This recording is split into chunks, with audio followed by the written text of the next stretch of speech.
Bonjour et bienvenue à l'émission Ligne Directe. Mon nom est Réal Gaudreau. Cette semaine, je remplace l'animateur Michel Bougie. Et pour l'occasion, on nous a demandé de faire une émission sur l'idolâtrie avec un invité spécial, c'est-à-dire un pasteur du Bénin, plus spécifiquement de la ville de Cotonou, qui est la capitale mondiale du vaudou. Donc, avec pasteur Cudjo, après la pause, on va vous présenter une émission sur le vaudou.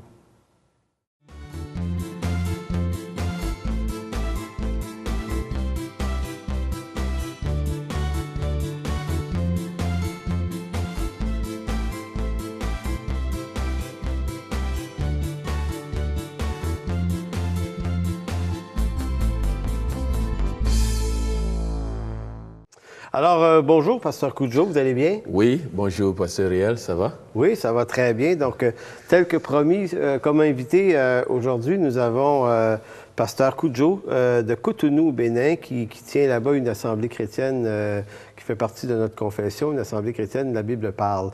Donc, on a invité pasteur Cudjo à venir passer quelque temps ici au Québec. On a fait une tournée avec lui. Et c'est pourquoi on nous a suggéré, pasteur Jeff Lorrain, qui anime cette émission normalement avec Michel Bougie, on a suggéré qu'on puisse faire une émission sur la question de l'idolâtrie, puisque c'est le sujet qui est en cours au cours des dernières émissions Ligne Directe. Et pasteur Cudjo vit dans une ville qui est Cotonou, au Bénin, qui est la capitale mondiale du vaudou. Donc, il est fort bien placé pour nous parler du vaudou et de cette forme d'idolâtrie.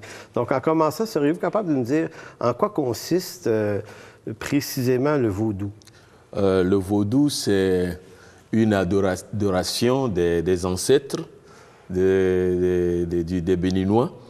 Alors, ça consiste à croire en des créatures comme le soleil, comme la terre, comme le tonnerre, et puis tout ce que nous ne pouvons pas cerner, tout ce que les gens ne peuvent pas cerner est comme un dieu, une idole qu'il faut adorer. Alors les Béninois et une partie des Togolais aussi adorent des rivières, des forêts, adorent des montes de terre. Et c'est en fait le culte des ancêtres là-bas. OK, d'accord. Et ça, le vaudou, évidemment, c'est ce qui s'est exporté sur l'île d'Haïti, puisque les Haïtiens sont descendants du peuple béninois. Oui. N'est-ce pas? Exactement. C'est importé, c'est comme à cause de l'esclavage. Alors, ils ont apporté le vaudou, non seulement en Haïti, mais au Brésil aussi. OK, d'accord. Oui. Donc, est-ce que le vaudou qui se pratique, par exemple, au Bénin et au Brésil ou en Haïti, est-ce que ça reste exactement la même chose ou il y a des nuances qui Oui, se sont ça développées? reste pratiquement la même chose avec des petites nuances selon le contexte. Par exemple, au Bénin, c'est toute une initiation, c'est tous des stades à franchir. Et puis, on tombe en transe. Et c'est la même chose en Haïti, c'est la même chose au Brésil. Donc, avec des toutes petites nuances. Bon. Mais si, comme vous nous dites, le vaudou part de l'idée qu'on ne s'explique pas certains phénomènes naturels, qu'on divinise finalement. Exactement. Avec l'esprit des ancêtres, comment se fait-il que la science, qui amène quand même un éclairage sur ces phénomènes inexplicables, n'ait pas réussi à instruire les gens suffisamment pour quitter le vaudou? Bon, le problème, c'est que, bien sûr que la science pouvait faire ça, mais nous sommes dans un monde spirituel. Okay. Et beaucoup de gens sont captivés par ce qui est spirituel. Et des fois, ce sont les choses, il y a beaucoup de choses qui se cachent derrière, beaucoup de choses mystiques qui se cachent derrière. Et les gens ont peur. Même si la science démontre le contraire, les gens sont encore dans la peur pour ne pas assez croire à la science, pour ne pas assez croire à ce qu'on peut prouver rationnellement. Donc, est-ce que ça voudrait dire que par exemple, au Bénin, il y a des gens instruits, il y a des universitaires là-bas, il y a quand même des gens qui ont des niveaux d'instruction très élevés. Est-ce que ces gens-là peuvent continuer à quand même rester attachés à des pratiques de ce genre? Bien sûr, il y a même des grands professeurs d'université qui sont attachés et qui développent la chose. C'est que, bon, il y a beaucoup de gens qui croient que ce n'est pas mal, c'est aussi pour nos ancêtres et que les Blancs ont leur religion, nous aussi nous devons en avoir une.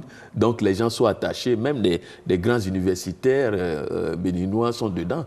OK. Ouais. Donc c'est toute une culture de mythe qui devient un phénomène culturel à préserver, pratiquement, pour certains. Exactement. Par exemple, le 10 janvier de chaque année depuis 1992, c'est la journée nationale du vaudou, parce que les adeptes de vaudou s'estiment lésés, parce que les chrétiens ont des jours fériés comme Noël, Pâques, Pentecôte.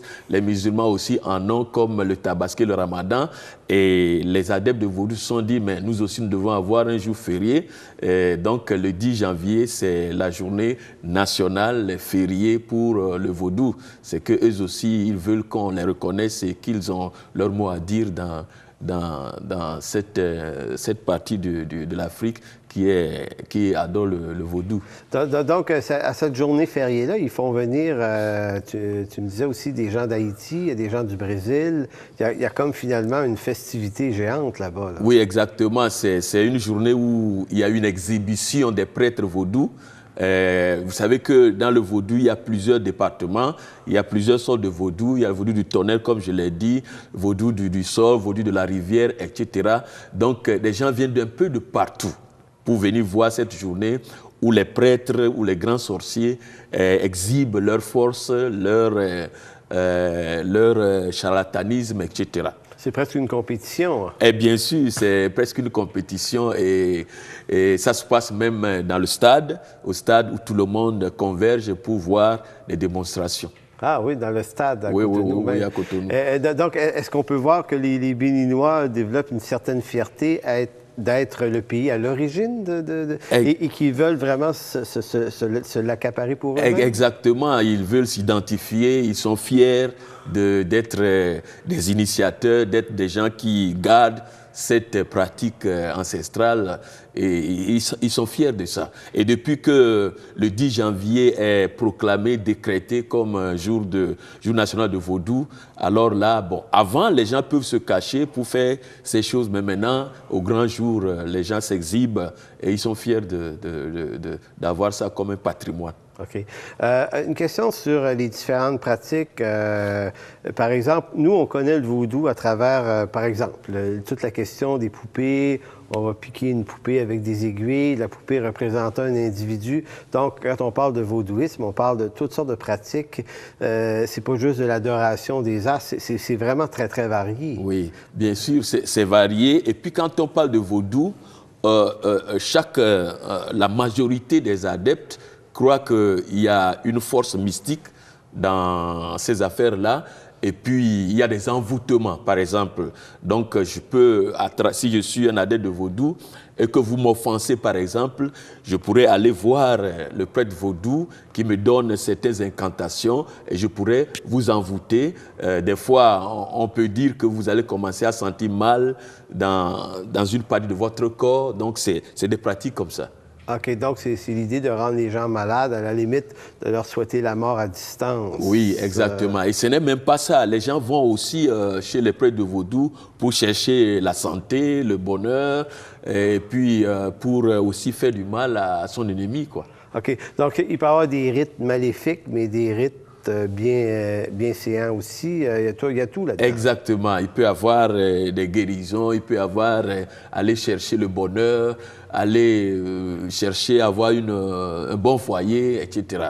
OK, d'accord. Et il y a certains chrétiens peut-être mal affermis aussi. On sait qu'en Haïti, notamment, je ne sais pas pour le Bénin, mais qui mélangent christianisme et vaudou.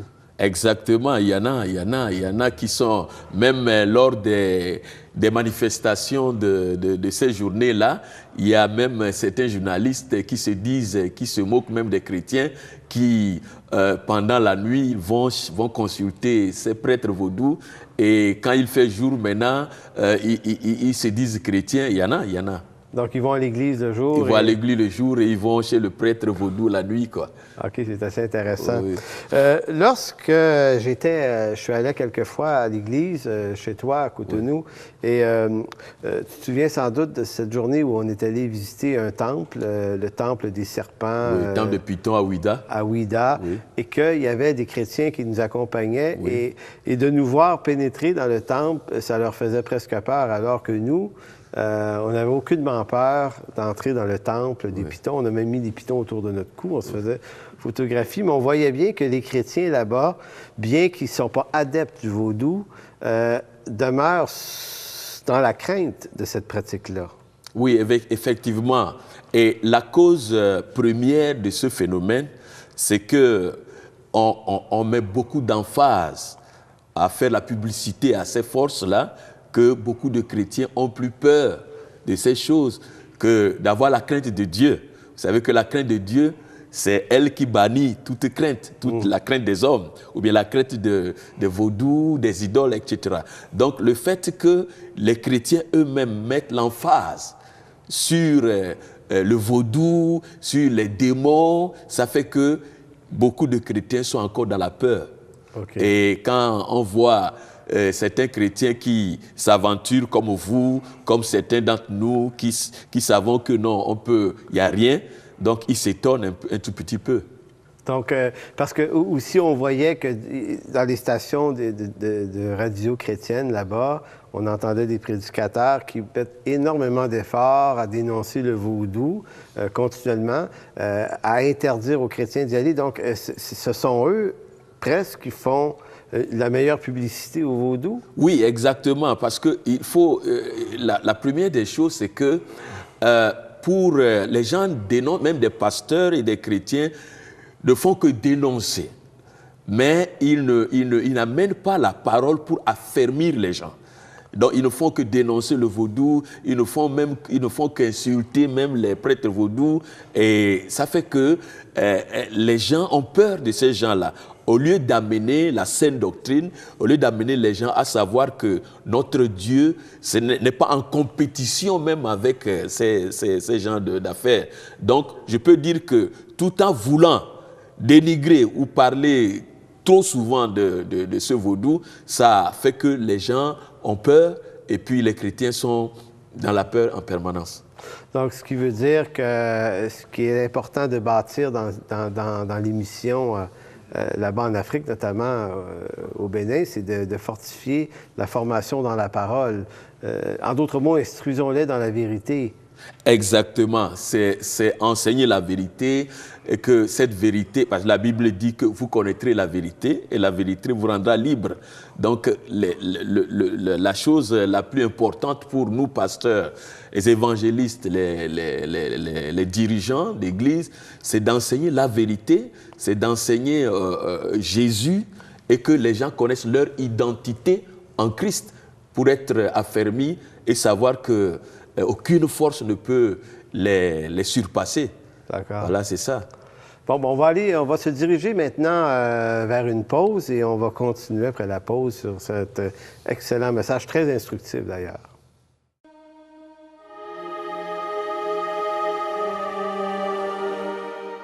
Toutchrétien.tv va être une ouverture, un outil qui va nous dépasser.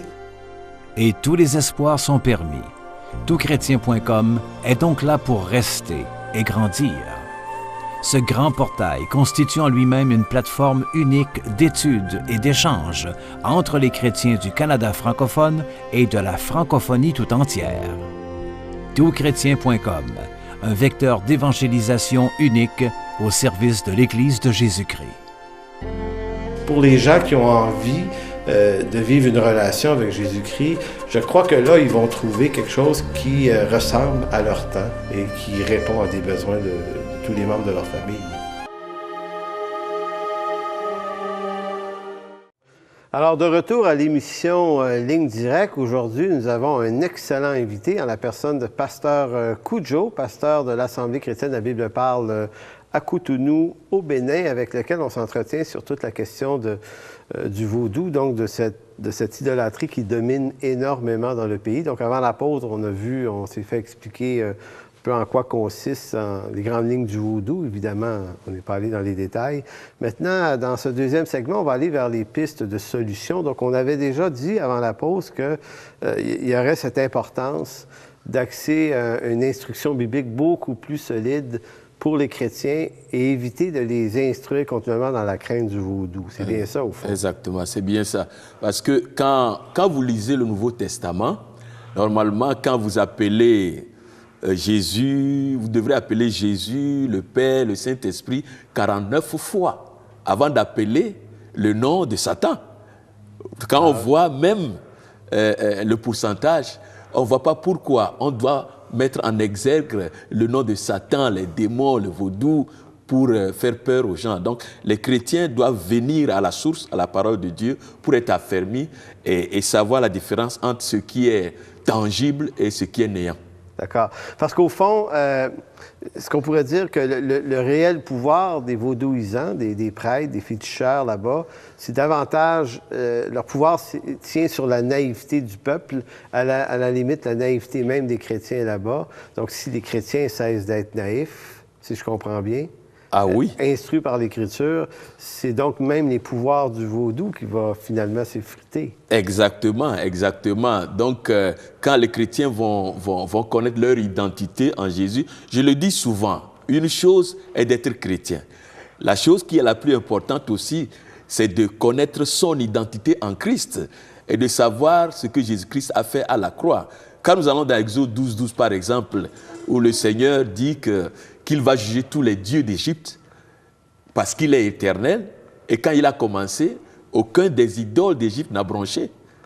Donc moi je crois que c'est au niveau de la parole de Dieu, au niveau de Jésus, qu'il faut amener les chrétiens à bien s'affermir. D'ailleurs, je me dis souvent, je fais cette illustration en disant, admettons que moi je vends de la tomate. J'ai la tomate sur ma tête et puis j'écris, je dis, bon, venez acheter du piment. Je suis en train de parler du piment. Oh, j'ai la tomate sur la tête. C'est un peu ridicule. Et c'est ce que nous faisons. Nous avons Jésus-Christ et puis tout ce qu'il a fait et son caractère, sa nature. Au lieu de mettre ça, au lieu que nous ayons Jésus-Christ au centre, nous mettons l'emphase sur les démons et ce n'est pas étonnant que les gens vivent dans la peur. Pourriez-vous raconter ce témoignage que vous nous avez conté durant notre convention sur ce prêtre qui a voulu ensorceler un enfant dans un village? Oui, exactement. C'est le village de Médé-Togbo où nous avons commencé une église et il y a un petit enfant qui allait voir un prêtre vaudou pour lui dire qu'il faudrait que vous vous donniez à Jésus, sinon ça va aller mal. Alors ce prêtre vaudou était très fâché. Il s'est vu embêté par un petit et a commencé à faire l'envoûtement, à lui envoyer des mauvais sorts. Mais il n'est pas arrivé et il s'est étonné. Et un dimanche en plein culte, il est venu et puis il a raconté lui-même qu'il a tout fait, il n'a pas pu. Alors il est arrivé à la conclusion que l'esprit qui est dans cet enfant est le Saint-Esprit, est le plus puissant, est l'omnipotent. Donc lui-même aussi veut devenir chrétien pour en finir avec ces forces maléfiques-là. Et depuis 3 semaines, avant que je ne vienne ici, c'est ce qu'il est venu faire à l'église et il est devenu un frère en Christ. D'accord. Voilà. Et je sais que vous avez fait de l'évangélisation. Vous nous parliez l'année passée d'un village où il y avait énormément de féticheurs de vaudou qui beaucoup se sont tournés vers le Seigneur aussi. Oui, exactement. C'est à Djaïgbonu, dans le Koufo Mono, où nous sommes partis vers Pâques. Et puis dans ce village, les prêtres vaudous sont réputés faire pleuvoir. Alors nous étions partis, et dans la saison pluvieuse d'ailleurs, et nous avons fait 3 jours d'évangélisation, et puis on était à l'aise, et ils étaient là pour faire les incantations, pour qu'il pleuve, afin que nos matériels soient mouillés, mais ils n'ont pas pu. Et beaucoup de ces gens-là, à cause de ça, sont devenus chrétiens, sont devenus des disciples de Jésus dans ce village d'Adjagbon. Alors, c'est très intéressant. Et aujourd'hui, vous pouvez investir dans leur vie. Est-ce qu'ils ont de la difficulté quand même à quitter? Parce que, comme on dit, on peut sortir les gens d'Égypte, mais c'est difficile de sortir l'Égypte des gens. Alors, comment ça se passe, l'instruction que vous leur amenez à ces anciens? Bon, c'est pour ça que ce que nous faisons, dès que ces gens-là viennent à Jésus, c'est de les amener à connaître Jésus, à connaître son caractère et à connaître aussi la vanité de ce qu'ils ont adoré avant. Tu vois, à faire en sorte que cette peur soit ôtée de leur cœur. Parce que c'est, comme vous le dites, il est facile de quitter un système, mais il est très difficile pour que le système vous quitte. Donc, on prend du temps pour investir et on prend du temps pour leur montrer leur nouvelle identité en Christ. Et après ça, on les entoure aussi. Parce que ces gens qui sortent de ce milieu, il faut les entourer, il faut les fortifier, il faut être avec eux, il faut les aider.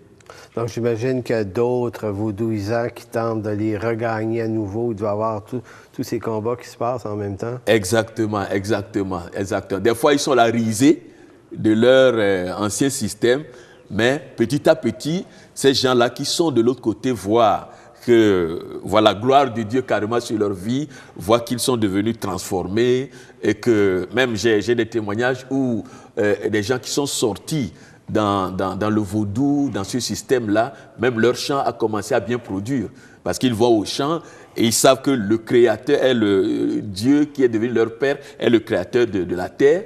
Et là, ils confient même le sol au Seigneur, ils prient et ils ont fait des bonnes récoltes.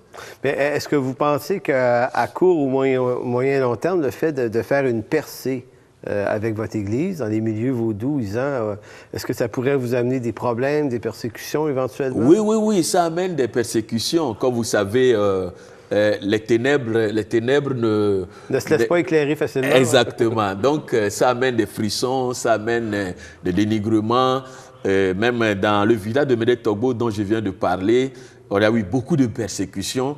Et même, c'est l'un des persécuteurs qui vient de se donner à Jésus. Donc, il y a de ces frissons, il y a de ces difficultés. Mais nous savons que le Seigneur l'emporte toujours. Ben oui. J'aimerais lire un texte et vous pourrez le commenter par la suite, si vous voulez, dans le livre d'Ésaïe, chapitre 44 et verset 13 et plus. Ça dit, le charpentier étend le cordeau, fait un tracé au crayon, façonne le bois avec un couteau, et marque ses dimensions avec le compas. Il produit une figure d'homme, une belle forme humaine, pour qu'elle habite dans une maison. Il se coupe des cèdres, il prend des rouvres et des chênes, il fait un choix parmi les arbres de la forêt, il plante des pins et la pluie les fait croître. Ces arbres servent à l'homme pour brûler, il en prend et il se chauffe, il y met aussi le feu pour cuire du pain, il en fait également un dieu qu'il adore, il en fait une idole devant laquelle il se prosterne. Il brûle au feu la moitié de son bois et avec l'autre moitié, il cuit sa viande. Il apprête un rôti, il se rassasie, il se chauffe, il dit « Ah ah, je me chauffe, je vois la flamme. » Et avec le reste, il fait un dieu, son idole, il se prosterne devant elle, il l'adore, il l'invoque, il s'écrie « Sauve-moi car tu es mon Dieu. » Ils n'ont ni intelligence, ni entendement, car on a fermé les yeux pour qu'ils ne voient point et le cœur pour qu'ils ne comprennent point. Il ne rentre pas en lui-même, il n'a ni intelligence, ni le bon sens de se dire « J'en ai brûlé une moitié au feu, j'ai cuit du pain sur les charbons, j'ai rôti la viande et j'en ai mangé. Avec le reste, je ferai une abomination. Je me prosternerai devant un morceau de bois. » Au fond, ce que ce texte résume assez bien, c'est cette idée qu'il n'y a pas ce calcul que font les gens qui adorent des idoles, que des esprits ne peuvent pas habiter de la matière. Merci. Et ça, dans le fétichisme du vaudou, c'est quand même une chose qui est abondamment crue. Oui. Exactement. Bon, c'est pourquoi ailleurs il est dit que ceux qui les adorent ressemblent à ces choses qu'ils adorent.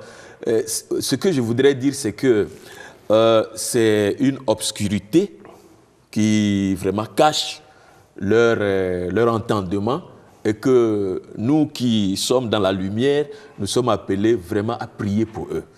Parce que c'est, comme le texte vient de le dire, c'est tellement aberrant. C'est tellement, je ne sais pas comment le dire, on prend un bois, on se chauffe avec et la moitié, on fait une idole.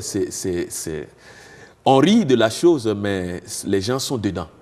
Mais on peut comprendre que les vaudouisants puissent le croire, mais là où ça prend un caractère dramatique, c'est lorsqu'on se dit que des pasteurs, des enseignants de la parole de Dieu, finalement, ils croient presque aussi. Oui, bien sûr, bien sûr. Parce que, bon, un exemple, quelquefois, quand on va en Afrique, on achète des objets en bois, que ce soit des masques, qui ne sont pas des idoles, mais qui sont souvent des sculptures ancestrales. Hein? Oui. Ou mais souvent, même ici au Québec, on va avoir des chrétiens au Québec qui vont croire que ces objets-là sont peut-être possédés par des esprits. Bon, c'est tout à fait étrange, oui, lorsqu'on voit bien que la parole suggère le contraire. Exactement, exactement. Les gens doivent savoir que le démon ne peut pas habiter dans quelque chose qui n'a pas de vie, quand même. Parce que le démon ne peut pas habiter un bois, ne peut pas habiter quelque chose qui ne peut pas habiter un mur, par exemple. Donc, je pense que la tâche nous incombe à nous autres disciples de Jésus de vraiment prier pour ces gens-là et puis leur apporter la précision de la parole de Dieu.